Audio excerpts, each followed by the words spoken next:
Bidadi township ವಿಚಾರದಲ್ಲಿ ಅಲ್ಲಿ ರೈತರು ಪ್ರೊಟೆಸ್ಟ್ ಮಾಡ್ತಾ ಇದ್ದಾರೆ. ಯಾವುದೇ ಕಾರಣಕ್ಕೂ ನಾವು ಜಾಗವನ್ನು ಕೊಡೋದಿಲ್ಲ ಅನ್ನುವಂಥದ್ದು ಇದು ರಿಯಲ್ ಎಸ್ಟೇಟ್ ಮಾಫಿಯಾ ಅನ್ನುವಂಥದ್ದು ಕುಮಾರಸ್ವಾಮಿ ಅವರ ಆರೋಪ. ಈಗ ಸರ್ಕಾರದ ನಿಲುವು ನಮ್ಮ ನಿಲುವು. ಸರ್ಕಾರ ಏನು ನಿಲುವನ್ನು ತೆಗೆದುಕೊಂಡಿದೆ ಆ ನಿಲುವಿಗೆ ನಮ್ಮದು ಬೆಂಬಲ. ಹಾಗೆಯೇ ಈಗೇನಿದೆ ಇವತ್ತಿನ ಮಾಹಿತಿ ಯಾರೆಲ್ಲ ನಿರಾಕರಣೆ ಮಾಡ್ತಾ ಇದ್ದಾರೆ ರೈತರು, ಅವ್ರ ಜೊತೆ ಮುಖ್ಯಮಂತ್ರಿಗಳೇ ಸ್ವಯಂ ಅವ್ರನ್ನೆಲ್ಲ ಕರೆಸಿ ಅವರ ಏನು ತೊಂದರೆ ಇದೆ ಅದನ್ನೆಲ್ಲ ಕೇಳಿ ಪರಿಹಾರ ಮಾಡ್ತಕ್ಕಂಥ ಪ್ರಯತ್ನ ಕೂಡ ಮಾಡ್ತಿದ್ದಾರೆ.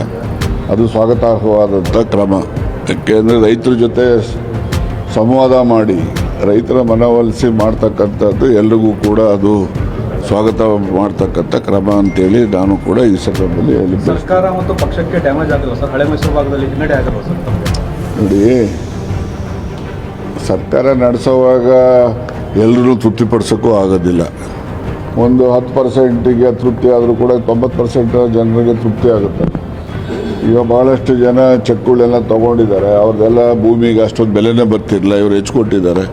ಮತ್ತು ಇನ್ನೊಂದು ಶೇರಿಂಗನ್ನು ಕೂಡ ಆಪ್ಷನ್ ಕೊಟ್ಟಿದ್ದಾರೆ. ದುಡ್ಡೇ ಒಂದೇ ಅಲ್ಲ, ನಿಮಗೆ 50% ನಾವು ಡೆವಲಪ್ಡ್ ಏರಿಯಾ ಕೊಡ್ತೀವಿ ಅಂತ ಅಂದರೆ ನೀವು ಸಂತೋಷವಾಗಿ ರೈತರೆಲ್ಲ ಒಪ್ತಾರೆ. ಅದಕ್ಕೇನು ಇಲ್ಲಿ ವಿವಾದ ಮಾಡ್ತಿರೋದು ಕುಮಾರಸ್ವಾಮಿ ಅವರು ಸರ್. ಯಾಕಂದ್ರೆ ನಾನು ನೋಡಿ, ಆಹ್ವಾನ ಕೊಡ್ತಾರೆ ವಿರೋಧ ಪಕ್ಷದವ್ರು ಇರೋದೇ ರಾಜಕಾರಣ ಮಾಡೋಕ್ಕೆ.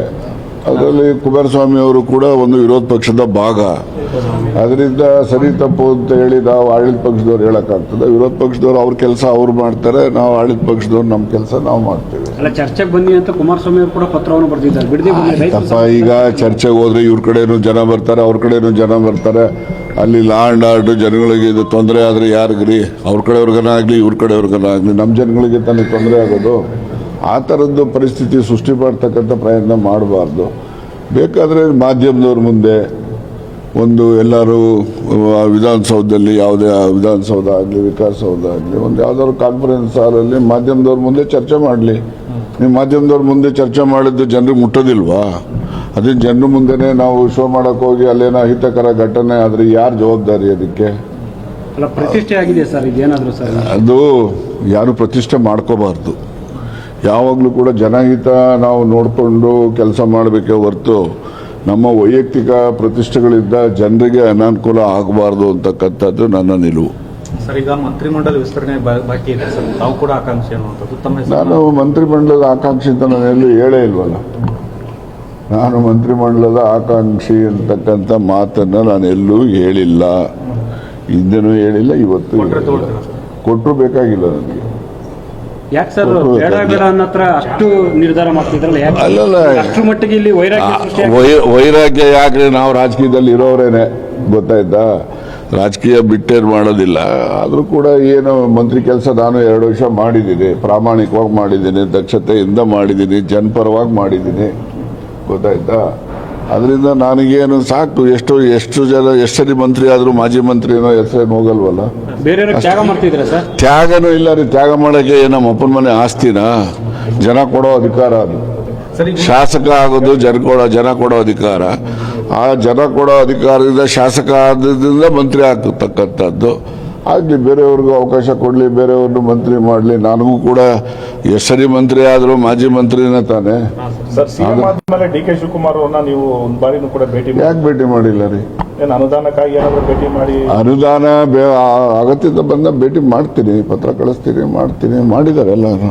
ಸರ್, ಸಿದ್ದರಾಮಯ್ಯವ್ರನ್ನ ಕಡೆಗಣಿಸಲಾಗ್ತಿದೆ ಅನ್ನುವಂಥದ್ದು ಕೂಡ. ಯಾಕಂದ್ರೆ ಒಂದು ಕ್ರೆಸ್ಟ್ ಗೇಟ್ಗಳಲ್ಲಿ ಅಲ್ಲಿ ಅಳವಡಿಕೆ ಬೇರೆ ಬೇರೆ ಮುಖ್ಯಮಂತ್ರಿಗಳನ್ನ ಬಗ್ಗೆ ಮಾತಾಡಿದ್ರು.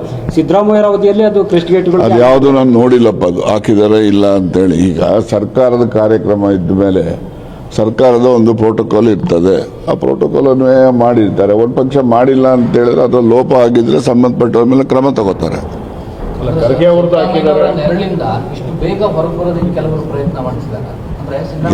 ನೋಡಿ, ಬೇರೆಯವ್ರ ಪ್ರಶ್ನೆ ನನಗೆ ಗೊತ್ತಿಲ್ಲ. ನನ್ನ ಪ್ರಶ್ನೆ ನಾನೇ ಹೇಳ್ತೀನಿ. ನಾನು ಯಾರ ನೆರಳಲ್ಲೂ ಕೂಡ ಹೊರಗಡೆ ಬರೋವಂಥದ್ದಾಗಲಿ ಇನ್ನೊಂದು ನೆರಳಿಗೆ ಸೇರ್ಕೊಳ್ಳೋವಂಥದ್ದಾಗಲಿ ಅದೆಲ್ಲ ಪ್ರಯತ್ನ ನನ್ನ ಹತ್ರ ಏನಿಲ್ಲ. ನಾವು ಎಲ್ಲಿರ್ತೀನೋ ಅಲ್ಲೇ ಇರ್ತೀವಿ.